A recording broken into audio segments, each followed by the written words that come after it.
اعوذ باللہ من الشیطان الرجیم، بسم اللہ الرحمن الرحیم۔ قتیبہ بن مسلم کو جو ہی یہ اطلاع ملی کہ عراق سے حجاج بن یوسف کا قاصد ان کے لیے حجاج کا کوئی پیغام لے کر آیا ہے تو اس نے فوراً بلوا لیا۔ قاصد نے پیش ہو کر قتیبہ بن مسلم کو تعظیم پیش کی۔ اے مسلم کے بیٹے، تجھ پر اللہ کی رحمت ہو۔ قاصد نے ادب سے کہا، تجھ پر بھی اللہ کی رحمت ہو۔ قتیبہ بن مسلم نے بڑے پروقار انداز سے کہا، کسی بھی دوسری بات سے پہلے وہ بات کہے جس کے لیے تجھے ابن یوسف نے بھیجا ہے۔ حجاج بن یوسف نے آپ کے لیے ایک مراسلہ بھیجا ہے۔ قاصد نے چمڑے کے ٹکڑے پر لکھا ہوا ایک پیغام قتیبہ بن مسلم کو پیش کرتے ہوئے کہا۔ یہ چمڑا بڑے سلیقے سے لپیٹ کر سر و مہر کیا گیا تھا۔ اس سے اس مراسلے کی اہمیت کا اندازہ ہوتا تھا اور یہ بھی ظاہر ہوتا تھا کہ یہ صرف قتیبہ بن مسلم کے لیے ہے۔ قتیبہ نے قاصد کی خاطر تواضع کا حکم دیا۔ وہ حجاج بن یوسف کے اس اچانک آنے والے پیغام کی وجہ سے کچھ فکر مند اور پریشان نظر آ رہا تھا۔ جو ہی قاصد رخصت ہوا، قتیبہ نے مہر توڑ کر پیغام کھولا اور پڑھنے لگا۔ پیغام میں حجاج بن یوسف نے لکھا تھا، حجاج بن یوسف والی عراق کی طرف سے قتیبہ بن مسلم والی خراسان کے نام۔ اے ابن مسلم، تجھ پر اللہ کی رحمت ہو۔ میں جانتا ہوں کہ تو ایک جنگجو خاندان کا جنگجو سپوت ہے۔ میں یہ بھی جانتا ہوں کہ اللہ نے تجھے جس فہم و فراست اور عقل سے نوازا ہے وہ بہت کم لوگوں کو عطا ہوتی ہے۔ مجھے اطلاع ملی ہے کہ ایک سازش کے تحت بلخ میں بغاوت ہو گئی تھی جسے تو نے بڑی حکمت عملی سے اور پوری طاقت سے کچل دیا ہے۔ اگرچہ تو نے اس بغاوت کو کچل دیا ہے، لیکن میں یہ سمجھتا ہوں کہ اس معاملے میں تو نے بڑی سستی اور لاپرواہی کا مظاہرہ کیا ہے۔ کیا تو نے اپنی آنکھیں اور اپنے کان بند کر رکھے ہیں؟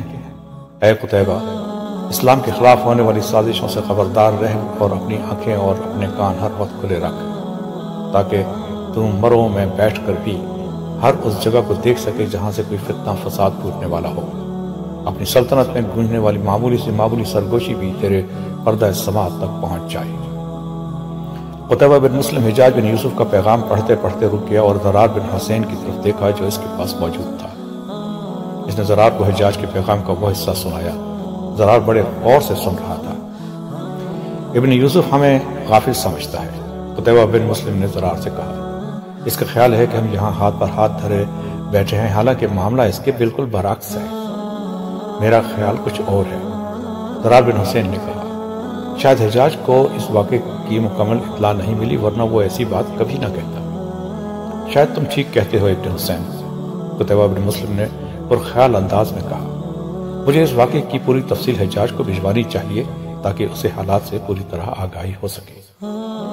اس کے بعد کچھ سوچ بچار کر کے قتیبہ بن مسلم نے حجاج بن یوسف کے نام ایک مراسلہ تیار کروایا جس میں بلخ میں ہونے والی بغاوت کی پوری تفصیل درج تھی، اور آخر میں لکھا کہ وہ یعنی قتیبہ بن مسلم اس سازش کی ہر کڑی سے واقف تھا۔ پھر اگلے دن اس نے حجاج بن یوسف کے قاصد کو طلب کر کے یہ پیغام اس کے حوالے کر کے اسے رخصت کر دیا۔ 20 رمضان سن 8 ہجری، حضرت محمد صلی اللہ علیہ وسلم نے مکہ کا محاصرہ کر لیا تھا۔ وہی مکہ جہاں سے کفار کی فتنہ انگیزیوں کی وجہ سے آپ کو ہجرت کرنی پڑی تھی۔ مکہ کو مسلمانوں نے فتح کر لیا۔ اس عظیم فتح کے لیے صرف 11 کافروں کا خون بہایا گیا۔ ممکن تھا کہ یہ 11 کافر بھی قتل نہ ہوتے۔ ان کو اس لیے قتل کیا گیا تھا کہ انہوں نے گھات لگا کر مسلمانوں کے لشکر پر حملہ کیا تھا۔ انہوں رحمت دو عالم صلی اللہ علیہ وسلم نے حکم دے رکھا تھا کہ ہر اس شخص کو امان دے دی جائے جو ہتھیار ڈال دے۔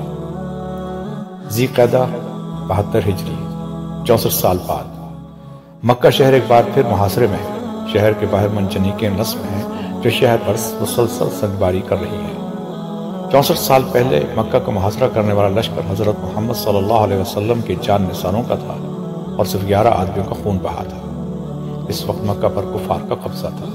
64 سال بعد مکہ کا محاصرہ کرنے والا لشکر بھی مسلمانوں کا ہی تھا اور لشکر کا سپہ سالار تاریخ اسلام کی متنازع شخصیت حجاج بن یوسف تھا۔ اس محاصرے میں اور 64 سال پہلے کے محاصرے میں فرق یہ تھا کہ اس وقت مکہ کافروں کے قبضہ میں تھا اور اب اس پر مسلمانوں کی حکومت تھی۔ حجاج بن یوسف نے عبداللہ بن زبیر رضی اللہ تعالیٰ عنہ کی سرکوبی کے لیے مکہ کا محاصرہ کیا تھا اور محاصرہ کرتے ہی اپنے سپاہیوں کو شہر پر سنگباری کا حکم دے دیا تھا۔ اس کے لشکر میں بڑی بڑی منجنیقیں تھیں جنہیں مکہ شہر سے باہر نصب کیا گیا تھا۔ جس دن حجاج کے لشکر نے مکہ کا محاصرہ کیا تھا اس دن آسمان صبح سے ہی اب آلود تھا۔ جب انہوں نے مکہ پر سنگباری شروع کی تو اس کے کچھ ہی دیر بعد بارش شروع ہو گئی۔ بارش کے ساتھ ساتھ بجلی بھی کڑکنے لگی۔ بجلی کی چمک آنکھوں کو خیارہ کر دینے والی تھی اور اس کی کڑک تو اور ہی خوفناک تھی۔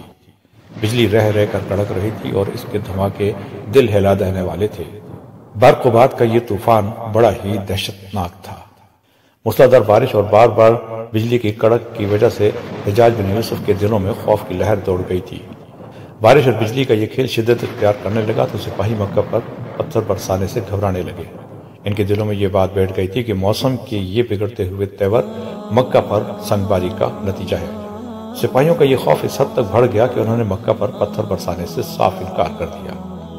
کمانداروں نے صورتحال پر قابو پانے کی کوشش کی مگر وہ کسی طرح بھی سپاہیوں کو مکہ پر سنگباری کرنے کے لیے تیار نہ کر سکے۔ آخر انہوں نے اس صورتحال کی اطلاع حجاج بن یوسف کو دے دی۔ حجاج بن یوسف کو جب یہ اطلاع ملی کہ فوج نے سنگباری روک دی ہے تو وہ طیش کے عالم میں اپنے خیمے سے باہر نکل آیا۔ موسلادھار بارش میں حجاج اس عالم میں باہر نکلا کہ اس کے دائیں ہاتھ میں کوڑا پکڑا ہوا تھا اور بائیں ہاتھ سے اس نے اپنی آواز سنبھالی ہوئی تھی۔ لوگ حجاج سے ویسے ہی بدکتے تھے۔ جب سپاہیوں نے اسے طیش کے عالم میں کوڑا لیے آتے دیکھا تو ان میں خوف کی ایک نئی لہر دوڑ گئی۔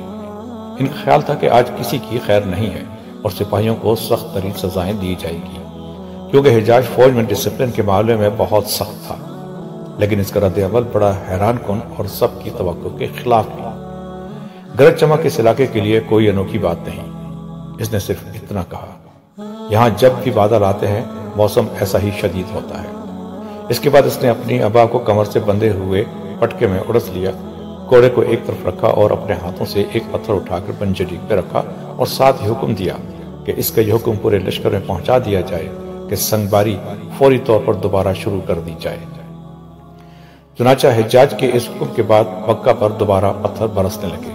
حجاج بن یوسف خود بھی پتھر اٹھا اٹھا کر منجنیق میں رکھ رہا تھا۔ یہ محاصرے کا پہلا دن تھا۔ رات ہوئی تو سنگباری کا یہ سلسلہ روک دیا گیا۔ محاصرے کے پہلے دن ہی مکہ پر اس قدر پتھر برسائے گئے کہ شہر کے اندر موجود عبداللہ بن زبیر رضی اللہ تعالیٰ عنہ کی فوج میں خوف و ہراس پھیل گیا۔ یہ وہ صورتحال تھی جو حجاج مکہ میں پیدا کرنا چاہتا تھا۔ حجاج کے جاسوس اس کو مکہ کے اندر کی پل پل کی صورتحال سے آگاہ کر رہے تھے۔ حجاج بن یوسف کو امید تھی کہ مکہ کی فوج جلد ہی ہتھیار ڈال دے گی، لیکن اس کے برعکس یہ محاصرہ طول پکڑتا گیا۔ اس محاصرے کو 6 ماہ گزر گئے۔ 6 ماہ کے عرصے کے دوران عبداللہ بن زبیر رضی اللہ تعالیٰ عنہ کی فوج حوصلہ ہار چکی تھی اور فوج کا ایک بڑا حصہ ان کا ساتھ چھوڑ گیا تھا۔ ایک روز حجاج بن یوسف نے اپنے ایک حاکم ابن ابی عقیل کو عبداللہ بن زبیر رضی اللہ تعالیٰ عنہ کے پاس پیغام دے کر بھیجا۔ حجاج نے کہا تھا کہ وہ خود کو ابن ابی عقیل کے حوالے کر دے، لیکن عبداللہ بن زبیر رضی اللہ تعالیٰ عنہ نے صاف انکار کر دیا اور حجاج کے پیغام کو ٹھکرا کر آخری دم تک لڑنے کو ترجیح دی۔ جب حجاج بن یوسف کو عبداللہ بن زبیر رضی اللہ تعالیٰ عنہ کا جواب ملا تو اس نے مکہ پر فیصلہ کن حملہ کرنے کا فیصلہ کر لیا۔ حجاج کے حکم پر اس کی فوج مکہ پر چڑھ دوڑی۔ عبداللہ بن زبیر رضی اللہ تعالیٰ عنہ کے ساتھ جو تھوڑی بہت فوج رہ گئی تھی اس نے بڑی پامردی سے حجاج کی فوج کا مقابلہ کیا، مگر زیادہ دیر تک ان کو روکنے میں کامیاب نہ ہو سکے۔ حجاج کی فوج مکہ میں داخل ہونے میں کامیاب ہو گئی۔ اس گھمسان کی لڑائی کے دوران نہ جانے کس طرف سے ایک اینٹ آئی اور عبداللہ بن زبیر رضی اللہ تعالیٰ عنہ کے سر پر لگی۔ زخم اتنا کاری لگا کہ وہ شہید ہو گئے۔ ان کے شہید ہوتے ہی ان کی فوج نے حوصلہ چھوڑ دیا اور ہتھیار ڈال دیے۔ حجاج کو جب یہ اطلاع ملی کہ عبداللہ بن زبیر رضی اللہ تعالیٰ عنہ شہید ہو گئے ہیں تو وہ ان کی لاش دیکھنے چلا آیا۔ اس وقت اس کے ساتھ طارق بن عمر بھی موجود تھا جو حجاج کے خاص آدمیوں میں سے تھا۔ وہ دونوں عبداللہ بن زبیر رضی اللہ تعالیٰ عنہ کی لاش کے پاس آ کر کھڑے ہو گئے۔ ان سے زیادہ جوان مرد آج تک پیدا نہیں ہوا۔ عمر نے عبداللہ بن زبیر رضی اللہ تعالیٰ عنہ کی لاش کو دیکھ کر کہا۔ عمر کی بات سن کر حجاج غصے میں آ گیا۔ تو ایسے شخص کی تعریف کر رہا ہے جس نے امیر المومنین کی مخالفت پہ کوئی کسر نہیں اٹھا رکھی تھی۔ حجاج نے تلخ لہجے میں کہا، اس شخص نے 6 ماہ سے ہماری فوج کو مکہ سے باہر روکے رکھا تھا، اس کی یہی شجاعت و تعریف کا سبب ہے۔ بن عمر نے کہا، اس نے اس قدر کم فوج سے ہمیں 6 ماہ تک مکہ میں داخل نہیں ہونے دیا۔ طارق بن عمر حضرت عثمان رضی اللہ تعالیٰ عنہ کا آزاد کردہ غلام تھا۔ اس میں یہ خصوصیت تھی کہ مصلحت پسند نہیں تھا، سچی بات کہنے میں ہچکچاہٹ محسوس نہیں کرتا تھا، اس لیے اس نے حجاج جیسے جابر انسان کے سامنے بھی سیدھی سچی بات کہہ دی تھی۔ حالانکہ کسی آدمی میں اتنی جرات نہ تھی کہ وہ کوئی ایسی بات کہہ دے جو حجاج کے مرضی کے خلاف ہو۔ طارق بن عمر کی بات سن کر حجاج خاموش رہا اور پھر اس نے حکم دیا کہ عبداللہ بن زبیر رضی اللہ تعالیٰ عنہ کا سر قلم کر کے مدینہ بھجوا دیا جائے اور ان کی سر بریدہ لاش چوراہی میں لٹکا دی جائے۔ اس حکم کی تعمیل کی گئی۔ اس کارروائی سے فارغ ہونے کے بعد حجاج نے مکہ کے لوگوں سے خلیفہ کی بیعت لی۔ اس وقت عبد الملک خلیفہ تھا۔ اس کا تعلق خاندان بنو امیہ سے تھا۔ حجاج نے عبداللہ بن زبیر رضی اللہ تعالیٰ عنہ کا سر قدم کروا کر اسی دن مدینہ بھجوا دیا تھا، جو بعد میں عبد الملک کے پاس پہنچا دیا گیا تھا۔ مکہ پر ہونے والی سنگباری کی وجہ سے کعبہ کی عمارت کو بھی نقصان پہنچا تھا اور اس کی ایک طرف کی دیوار گر گئی تھی، جس کو بعد میں دوبارہ تعمیر کیا گیا تھا۔ یہ 73 ہجری کی بات ہے جب حجاج بن یوسف نے مکہ کو فتح کیا تھا۔ اس وقت تک حجاج خلیفہ عبد الملک کے دست دراز کی حیثیت سے اپنی جگہ بنا چکا تھا۔ 74 ہجری میں خلیفہ عبد الملک نے حجاج بن یوسف کو مدینہ کا حاکم مقرر کر دیا۔ حجاج نے مدینہ کا حاکم بن کر اہل مدینہ کو تنگ کرنے اور ان کی تذلیل کرنے کا کوئی موقع ہاتھ سے نہ جانے دیا، حتیٰ کہ جو صحابہ اکرام رضی اللہ تعالی عنہم اس وقت حیات تھے، حجاج ان کی توہین سے بھی باز نہ آتا تھا۔ اس نے بعض صحابہ اکرام کی گردنوں میں گرم گرم سیسے سے داغ لگوا دیے تھے۔ ایک دن حجاج نے سہل بن سعد جو حضرت عثمان رضی اللہ تعالی عنہ کے معاونین میں سے تھے کو بلوایا۔ جب حضرت سہل بن سعد آئے تو حجاج کا ان سے انداز گفتگو خاصا گستاخانہ تھا۔ سہل، تم نے حضرت عثمان کی مدد کیوں نہیں کی تھی؟ حجاج نے ایسے لہجے میں پوچھا جس میں بے ادبی نمایاں تھی۔ اے حجاج، سہل بن سعد نے کہا، اگر تجھے سب کچھ یاد ہے تو تجھے یہ بھی معلوم ہوگا کہ جن لوگوں نے عثمان کو سازش سے بچانے کی ہر ممکن کوشش کی تھی، ان میں میرا نام سب سے آگے تھا۔ حضرت سہل کی بات کو حجاج نے تمسخر میں اڑا دیا اور حکم دیا کہ ان کی گردن داغ دی جائے۔ چنانچہ حکم کی تعمیل کی گئی۔ مدینہ پر حجاج نے صرف 1 سال ہی حکومت کی تھی، لیکن اس 1 سال میں اس نے اہل مدینہ کو اتنا تنگ کیا کہ وہ اس سے عاجز آ گئے۔ جب خلیفہ عبد الملک کو حجاج کی ان حرکتوں کی اطلاع ملی تو اس نے حجاج کو مدینہ سے ہٹا کر عراق کا گورنر بنا دیا۔ اس کے بعد وہ آخر وقت تک عراق ہی کا گورنر رہا۔ حجاج اگرچہ عراق کا گورنر تھا، لیکن وقت گزرنے کے ساتھ ساتھ اس کی عملداری کا علاقہ وسیع ہوتا چلا گیا۔ اس کی عملداری میں اتنا وسیع علاقہ آ گیا تھا جس کی حیثیت خود ایک سلطنت جیسی تھی۔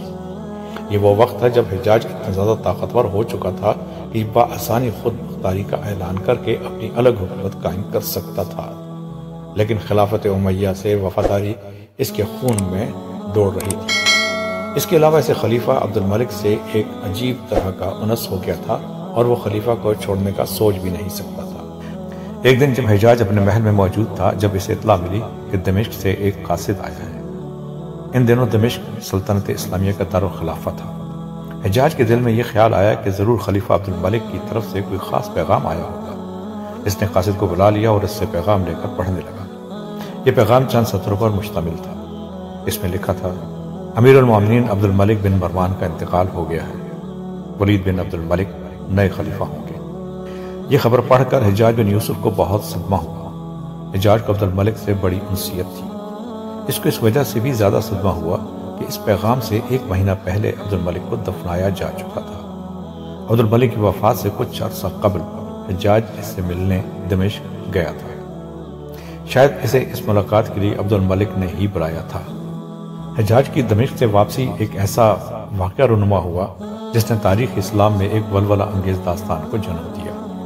دمشق سے واپسی کا سفر کرتے ہوئے راستے میں حجاج نے ایک شہر میں قیام کیا۔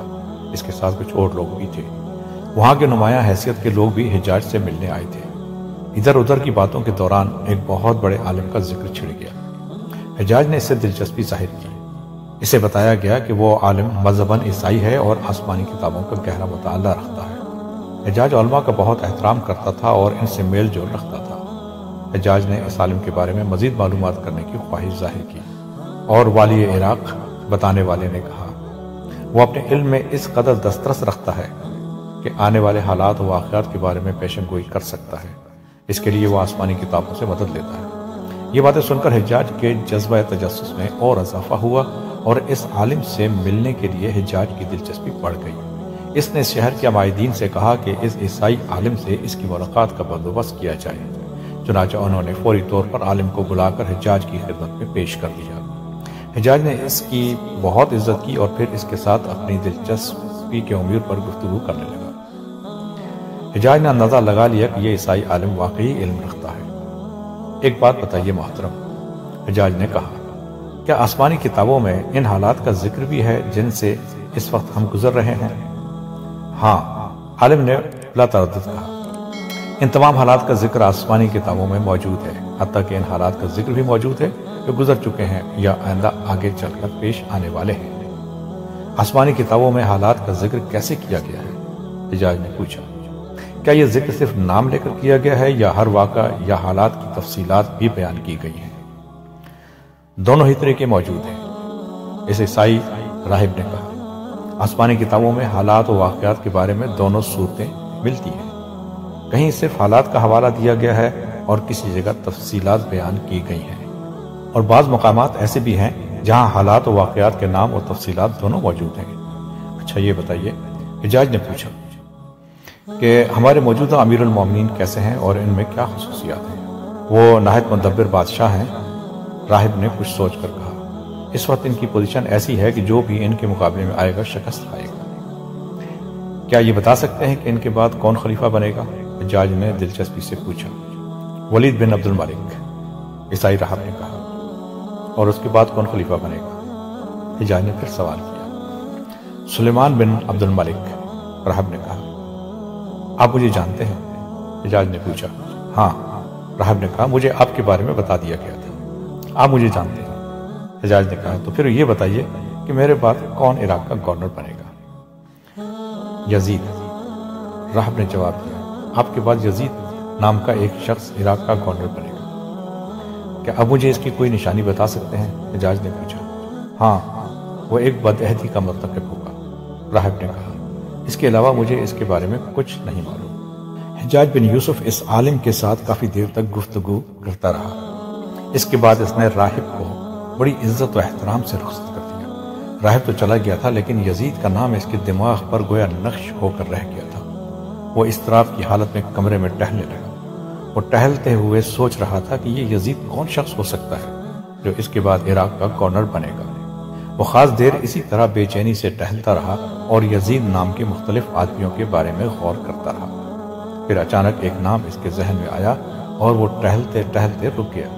اس کے ذہن میں ایک ہی نام گونج رہا تھا، یزید بن محلب۔ یہ یزید بن محلب ہی ہو سکتا تھا جو حجاج کے بعد عراق کا گورنر بننے کی صلاحیت رکھتا تھا۔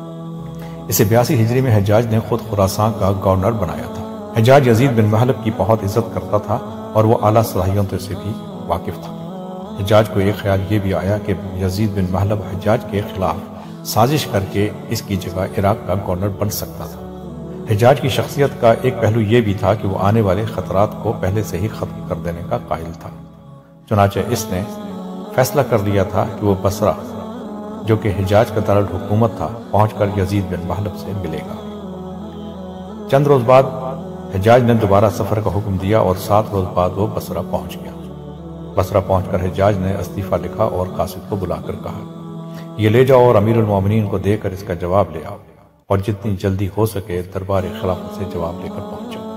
یا امیر، قاصد نے مخصوص عربی لہجے میں کہا، یہ سمجھیں کہ میں دربار خلافت اور دربار امارت کے درمیان اڑتا ہوا سفر کروں گا۔ یہ سن کر حجاج مسکرایا اور قاصد کو جانے کا کہا۔ قاصد کے جانے کے بعد وہ قدرے مطمئن تھا۔ حجاج نے عبد الملک کو اپنا استعفیٰ 84 ہجری کے آخر میں بھیجا تھا اور اب وہ بے چینی سے اس کے جواب کا انتظار کر رہا تھا۔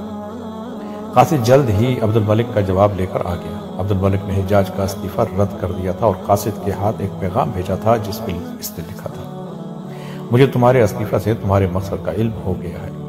تم یہی چاہتے ہو نا کہ میں تمہارے بارے میں اپنی رائے کا اظہار کروں؟ تو سن لو کہ میں تمہیں ایک مفید آدمی سمجھتا ہوں۔ رضا اپنا استعفیٰ واپس لے لو اور اب مرتے دم تک استعفیٰ نہ دینا، کیونکہ سلطنت اسلامیہ کو تمہارے جیسے آدمیوں کی ہی ضرورت ہے۔ حجاج کے پاس 2 ہی راستے تھے، یا تو خود امارت سے علیحدہ ہو جاتا یا پھر یزید بن محلب کو معزول کر دے۔ امارت سے علیحدہ ہونے کی وہ کوشش کر چکا تھا، اب وہ ہر قیمت پر یزید بن محلب کو خراسان کی گورنری سے معزول کرنا چاہتا تھا۔ اس نے خلیفہ کا پیغام پڑھ کر قاصد کو چلے جانے کو کہا۔ قاصد چلا گیا تو حجاج نے عبید بن وہب کو بلا بھیجا۔ عبید بن موہب حجاج کا دست راست تھا۔ جب عبید آ گیا تو حجاج نے عیسائی راہب سے ہونے والی ملاقات کا سارا واقعہ سنایا اور کہا، اس وقت میرے ماتحت 3 عہدیداروں کے نام یزید ہیں، یزید بن کبشہ، یزید بن دینار اور یزید بن محلب، مگر ابن کبشہ اور ابن دینار میں سے کوئی بھی عراق میں نہیں اور نہ ہی ان میں سے کوئی عراق کی امارت کے قابل ہے۔ اگر یزید بن محلب کی بات کی جائے تو وہ اس قابل ہے کہ اسے عراق کا گورنر بنایا جائے۔ مجھے خوف بھی اسی سے محسوس ہو رہا ہے۔ کچھ دیر کمرے میں سکوت رہا، پھر حجاج کی آواز اٹھی، کیوں عبید، تیرا کیا خیال ہے؟ مجھے اپنے خیال سے آگاہ کر تاکہ میں کوئی صحیح فیصلہ کر سکوں۔ ہاں ابن یوسف، عبید نے کہا، تو ٹھیک کہتا ہے۔ ابن محلب ہی ایسا شخص ہے جو تیرے بعد عراق کا گورنر بننے کے قابل ہے، لیکن تو نے خود ہی تو اسے خراساں کا گورنر بنایا ہے۔ اگر میں نے اسے خراساں کا گورنر بنایا ہے، حجاج بولا، تو اسے معزول بھی تو کر سکتا ہوں، اور اب میں ایسا ہی کروں گا، کیونکہ میں یہ نہیں چاہتا کہ کوئی مجھے ہٹا کر میری جگہ لے لے۔ وہ کچھ دیر عبید کی طرف دیکھتا رہا اور پھر بولا، سن اے عبید، تیری اور میری گفتگو راز میں ہی رہنی چاہیے۔ مجھے معلوم ہے کہ میں اپنے مفاد کا احترام کس حد تک کر سکتا ہوں، تو بے فکر رہ حجاج۔ عبید بولا، یہ سمجھ کہ میں نے تیری گفتگو سنی ہی نہیں۔